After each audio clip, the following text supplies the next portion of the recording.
Welcome, ladies and gentlemen, to another episode of the Daily Friend Show. I'm your host, Lorimer, and today I'm joined by Mr. Gabriel Crouse. Gabriel, how are you doing? Good, Nicholas. How's it? All right. Cold, but carrying on. And Mr. Marius Roodt. Marius, how are you? How is Benoni? How's Nick? How's it, Gabriel? I'd like to quickly make a quick announcement. Our listeners may not be aware, but every time I suggest a topic, it's normally about cricket, and Nick always vetoes it. And I see yesterday cricket was spoken about, so I'm incredibly angry about that. So I would just like to say congratulations to the Proteas for winning yesterday, and who won the Test series in the West Indies 2-0, especially Keshav Maharaj, who got a hat-trick, which is the first hat-trick, or only the second hat-trick by South African ever in Test cricket, and the first since 1960. So I'd just like to say, well done to him. Yeah. So, I mean, the last time a South African got a hat-trick, Dwight Eisenhower was the president of the US, and Roodt was Prime Minister of South Africa, and we went to Republic. So it's quite interesting. So I'd just like to say that, and just like so our listeners are aware of the tyrannical grip Nick has on the show, even though he seems like a very pleasant chap. The very bear-like, fluffy bear-like exterior hides a very black and dark heart. Yeah, Nicholas listens to Mongolian heavy metal. So let that be a warning to anyone who wants to cross it. I'd just like to demonstrate to our listeners and watchers that my benevolence is so great that even this vicious slander will not be punished. But anyway, let us get into the news of today, and I'm sure this is why you clicked on the video. The great question: will Gauteng be put into level 5 lockdown again?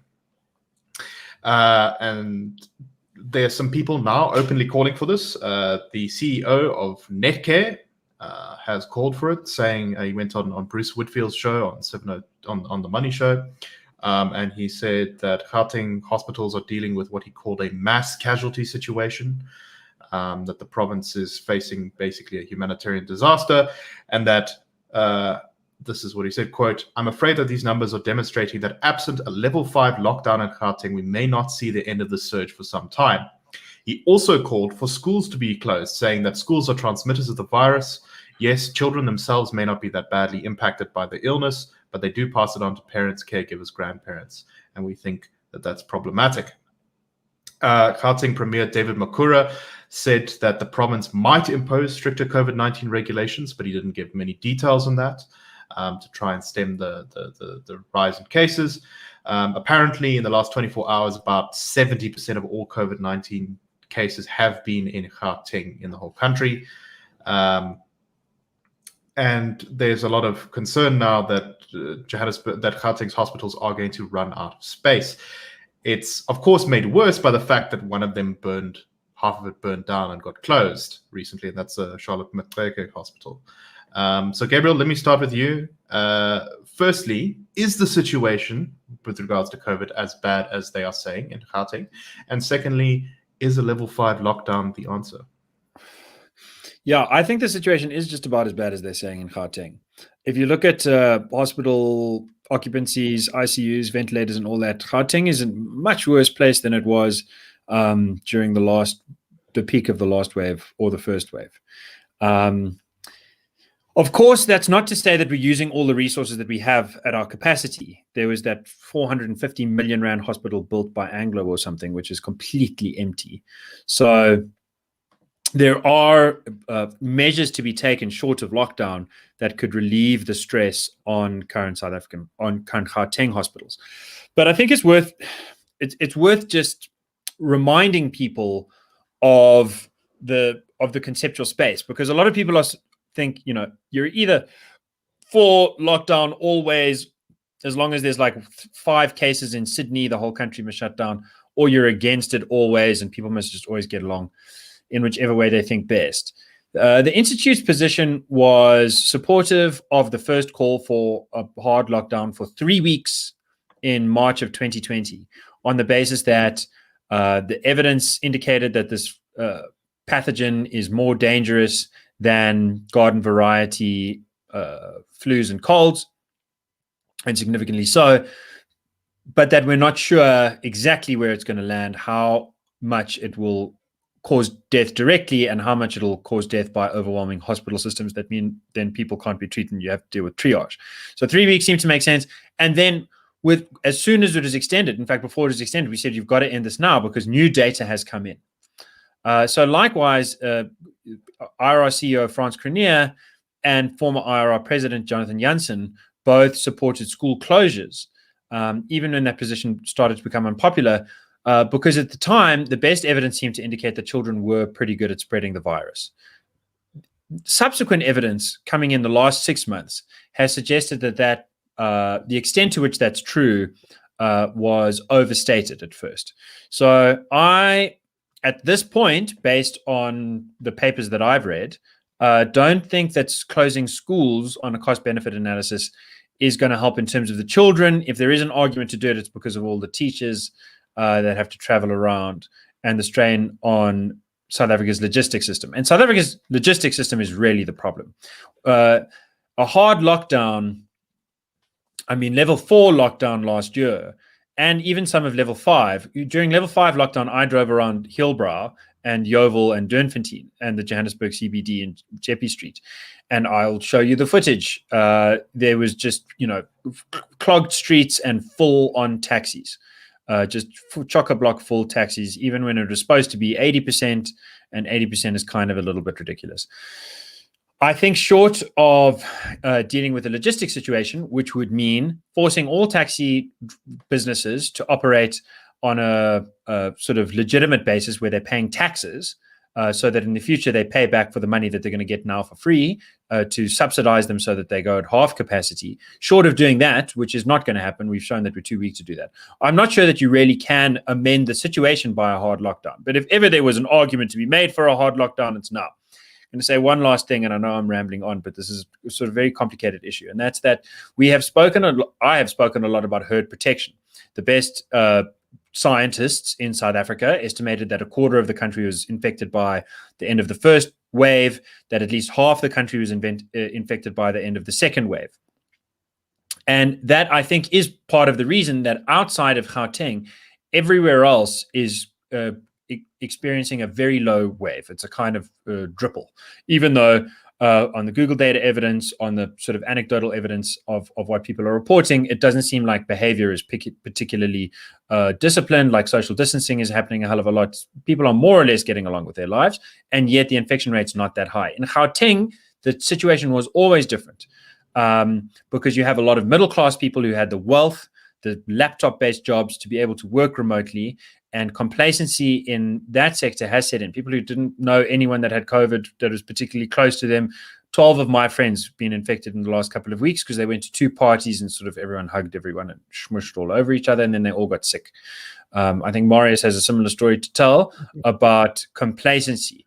So yeah, okay, hard lockdown. If it is ever going to be a smart thing to do, it would be a smart thing to do in Gauteng right now. Will it really work? I'm not sure.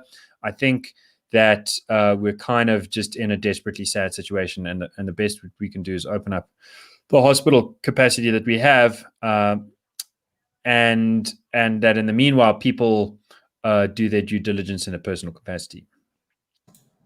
So Marius, before the show, you gave a bit of a not safe for family ears rant about complacency of a certain type, and I don't know if you want to maybe give an edited version of that. Yeah, so I have a neighbor. He's a young chap. He's about 20, and he works at the kind of engine garage shop around the corner from our house.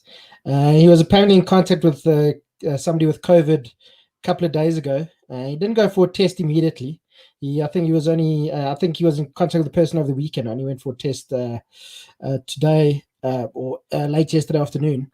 Anyway, he still went to his after he'd been in contact with the person with COVID. He still went to his job. I actually sent him WhatsApp. I said he's extremely irresponsible to do that, and it turns out he actually does have COVID now.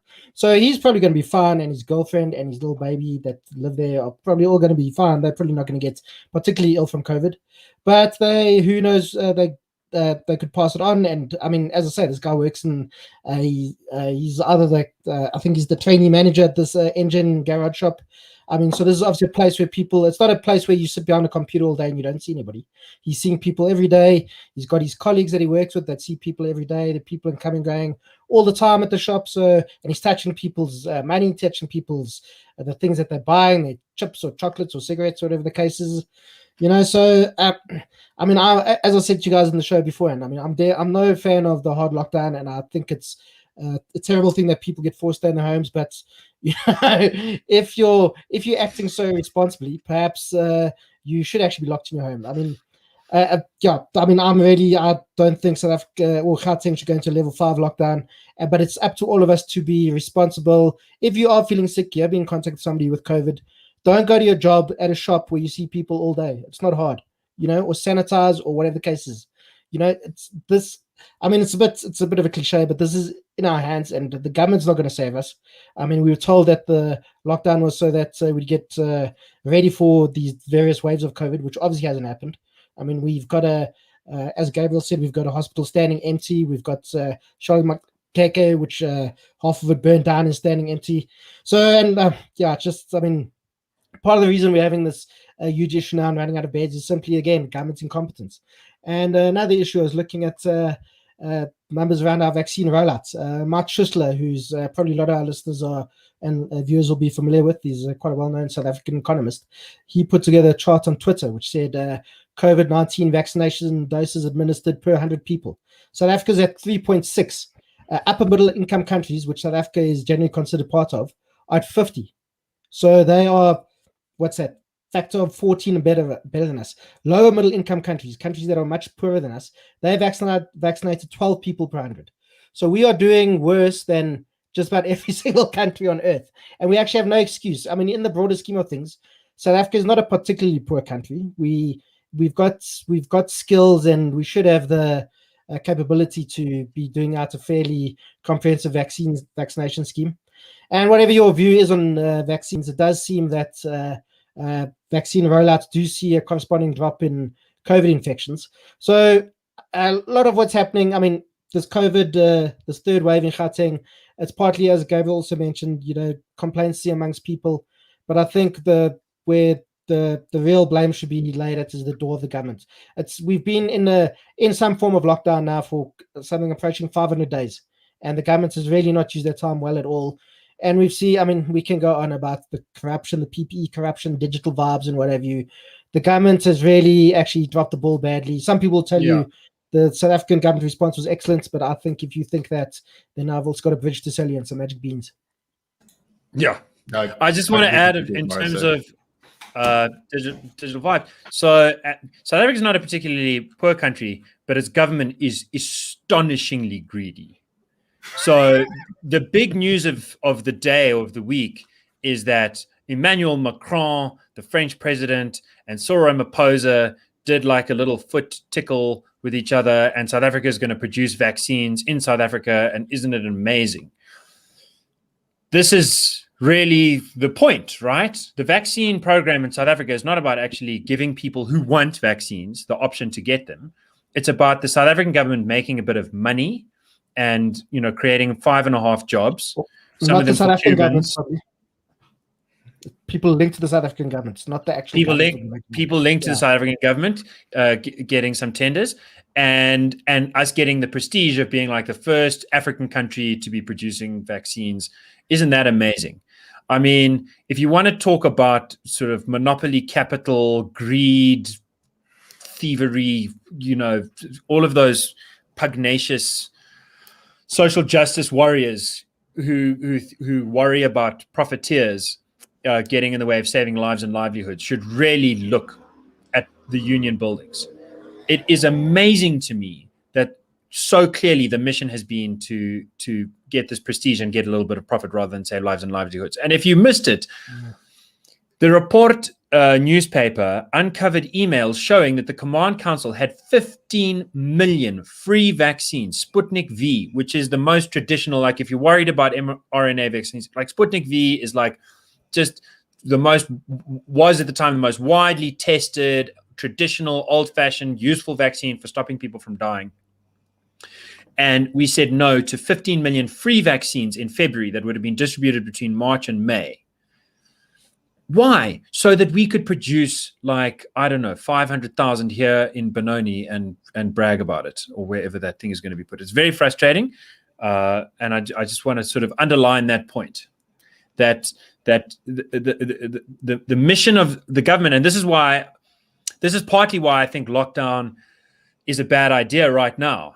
The data just shows that nothing is working the way it's supposed to work. Lockdown was supposed to curb the disease, but if you look at the waves and you look at the lockdown levels, there's just no evidence to suggest that lockdown actually worked last time. In fact, there's some evidence to suggest that lockdown made things worse.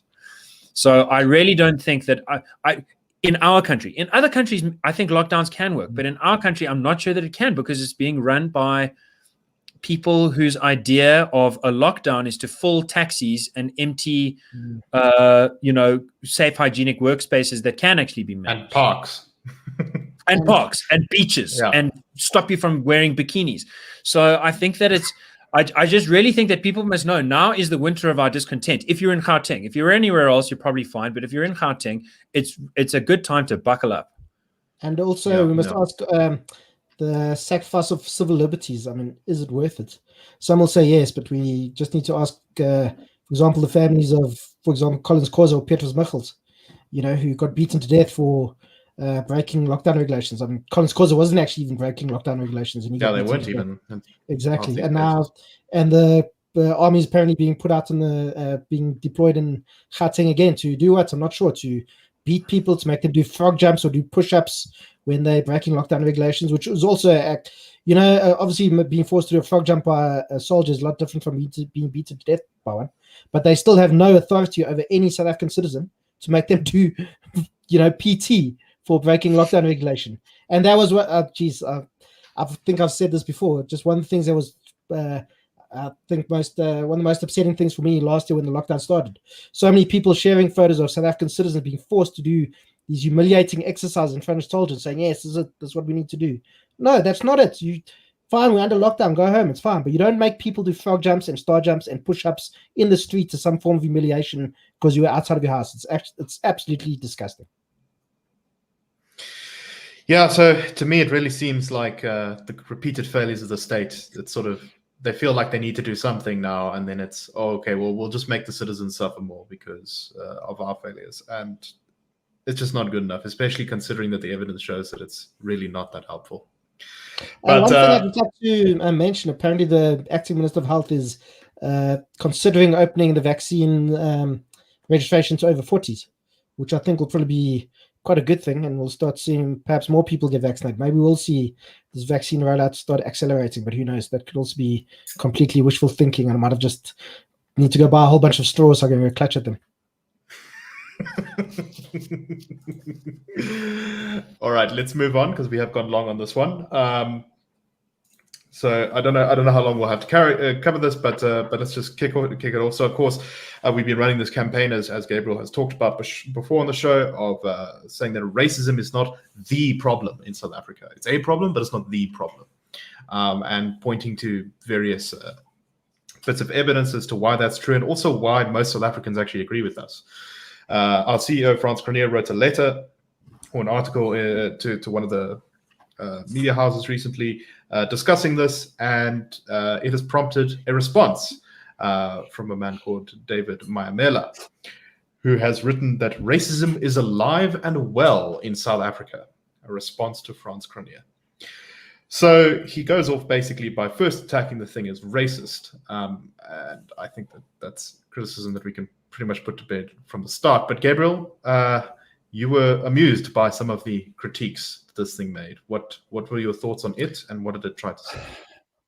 Yeah, I mean, so he says racism is alive and well, and then defines the institutes as racist, and defines the message that like it's worth relying on science as racist, and then defines the sort of progress that we've made. That means it's now the case that 4 out of 5 South Africans say that they haven't experienced any racism at all in the last 5 years. He defines that as racist because he says in his concluding remarks that it's designed to make black people look like fools, ! So, if racism equals non-racialism, then it is alive and well. If racism equals like most people see that racism is not the problem, then racism is very alive and well. This guy sort of is a clear race hustler. He runs a little think tank that, I don't know, auctions off accounts of what it's like to be black based on his personal experience, and that has no data that he's even trying to appeal to back it up. He's someone who got the Mandela Rhodes Scholarship, which is great because Mandela, who was an IRR scholar, pinned his name to Rhodes because he saw there's a positive legacy to colonialism. Even though Rhodes was generally quite a bad guy, at least he left lots of money for people in the future to go to university. And David advertises himself as, you can tell the Institute's a terrible place because it once was home to Helen Ziller, who said that colonialism had not only a negative legacy. So he hasn't figured out his own life beyond the thought that everyone who doesn't like him because he's black, and that he speaks for all black people. And I think that's terribly insulting. Yeah, can't say it much better than that. Marius, can you say it any better than that? No, I don't think so. Gabriel's always a hard act to follow, even when he does make sense. But I think this guy's probably outsourced a lot of his thinking to Twitter. I mean, he just repeats the same old tropes. I mean, he says, blah blah blah. And that is why the Democratic Alliance, for instance, has reached the ceiling in terms of electoral support in the black community. I mean, we always hear every year that the DA has reached the ceiling of black support, and they always tend to surprise us often. And what we saw in the last round of by-elections, which was actually the DA had some bad results, but particularly in what you'd call coloured majority areas. But there does seem to be some trends that the DA supports in black wards, for want of a better name, has actually held up fairly well in the wards where it did run. There were quite a few wards where the by-elections where the DA failed to or declined to put forward a candidate. But it seems that the DA seems to be doing, actually, the support seems to be holding up in those kinds of places. And I think we've mentioned on the show before, it would be quite a blow to the narrative if the DA sees an increase in its supports in the October election. And that would come, and the increase in support comes from black South Africans while losing support from coloured and white Afrikaner voters. So that'd be quite something. But I mean, this guy, David Mayimela, makes also the same mistake as others have made. Nobody's saying that racism is not a problem. Of course, racism is a problem. It's a terrible thing. France's piece starts out by saying that South Africa is racist in three regards: its policy, its history, and the sort of elites that are trying to run it into the ground by, ramifying race baiting techniques. Exactly. And then Maimala's response is, well, these guys are saying there's no racism at all, and it's never existed, and history never happened, and the only thing that you should remember is the Nazis. I mean, it's a very confused. Exactly. I mean, and racism, like, nobody says it's not a problem. Racism is a terrible thing. It destroys people's dignity. It's a very hurtful thing, but it is not the main problem facing South Africa today. We don't have to rehash it today. We've gone on about the show many times what the major problems are facing South Africa. But I just want to point out two more things what Dave Mayimela said. One of his lines is white racist and racist discourse emboldened in South Africa today. He's living in a different South Africa from the one I am, because when people say silly racist things such as Vicky Momberg or Adam Katsavelos, they either end up in jail or their lives are basically destroyed. So I'm not sure who's feeling pretty emboldened by that. And then he also goes on to talk about the recent Burger King acquisition, which was declined by the Competition Commission because the purchaser wasn't black South African enough, because apparently that the African Development Bank was apparently a shareholder. So what he says, for the record,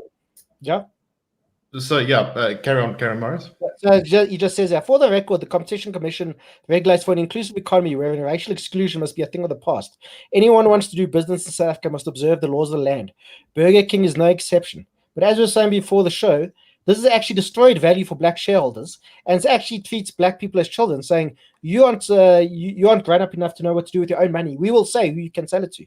And who knows? Maybe the real problem here is the racism is alive and well, and it's perpetuated by BEE telling black people that they can't sell their property.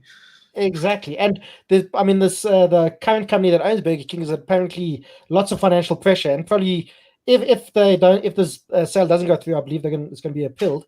Probably a lot of people, and the vast majority, I'm sure, of black people are going to lose their jobs. So, I mean, can you tell me how that is that inclusive or adds to economic growth? It's quite ridiculous. Yeah, I just want to jump in there and say that the reason I don't talk about BEE as being racist is because I think that can tempt people into thinking that it's popular.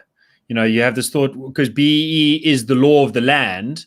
Anyway, I think race-based policy and racism are different. I think that BEE is not very popular. Our polling shows that as well, and that's the next thing that we'll be talking about later in the week. But we've even, I mean, you can go back to 10 to 15 years ago. The higher people in the ANC have been saying for years, this is not a new thing. The BEE is not working. I believe Gwede Montash himself has said it wasn't working. I think Pravin Gordhan said it. Other people who are not necessarily ANC people, but kind of opinion leaders like Moletsi Mbeki, the former president's brother, has also said it's not working. So this is obviously not, people who are saying BEs aren't working are not reluctant whites. Lots of people are people who are actually in part of the establishment, and we're saying this isn't working. But for whatever reason, I think ideology is, that ideology is meeting reality again. But at the moment, ideology is winning, I think. Yeah, I'm also confused as to why David Maimela did not criticize David Makura for recently suggesting a very similar thing, that racism is in fact not the problem in South Africa. Gabriel, what exactly did he say in a tweet again? He said we mustn't make every issue about race because that's not the thing behind every problem that we have. And David Mabuza, not David Makura. Sorry, David Mabuza. Yes, apologies. Deputy President, not. But David Makura, you see him more. I think you see David Makura more out and about than David Mabuza. He's like kind of the Easter Bunny now, David Mabuza. Yeah.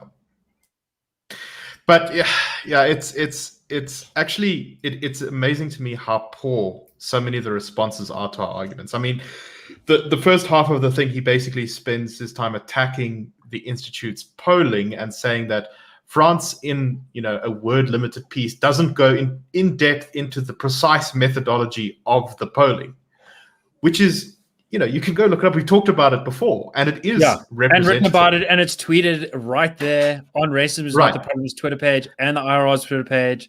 Demographically representative sample, which means 80% of the respondents are black, and 10% are white, and 10% are colored, and 5% are Indian. And I'm just rounding to the nearest 5. And if you break down the actual, you can, if you go and look at the report itself, it also breaks it down by race, so you can see, what specifically black respondents said. And you can see, for example, that black respondents, 80% of black respondents said they haven't experienced any racism in the last 5 years, versus only 60% of white respondents and 65-70% of Indian respondents. So it's anyway, there's food for thought about that. My favorite little factoid that I'll drop here, which we haven't released yet, is that we asked people, do you think you're more likely to benefit from a decentralized form of government redistribution called a voucher system, or from more BEE? And the proportion of white people who said no, they'd benefit more from BEE is twice as high as the proportion from black people. If anyone ever tells you that South Africa is a very simple place, that it's easy to work out what's going on here, they're not. They don't know anything about South Africa. They're not paying attention. You also have, it's a wonderful thing. I think it's kind of wonderful that 10% of white people think that only black people should get jobs. Forever. Exactly. We asked that question, and like a higher anyway. Yeah, no. So go, if you don't believe us, go check out our polling. It's on our website, irr.org.za. You can have a look there and see for yourself what we say, what the methodology is, all that kind of stuff. And if you disagree with us, perhaps you can write a better quality response than we've received so far, because so far the critiques have not been particularly strong. But we put that challenge out there to you. But that's all the time we have for today. So thank you very much for listening. I hope that you enjoyed the show. If you want to support the IRR and our campaigns, you can SMS your name to 32823, and we will call you back to sign you up as a friend of the Institute, which means giving a small donation of like 100 Rand or less per month to fund our activities. Anyway, thank you very much, and we hope you have a wonderful day. Cheers, everyone.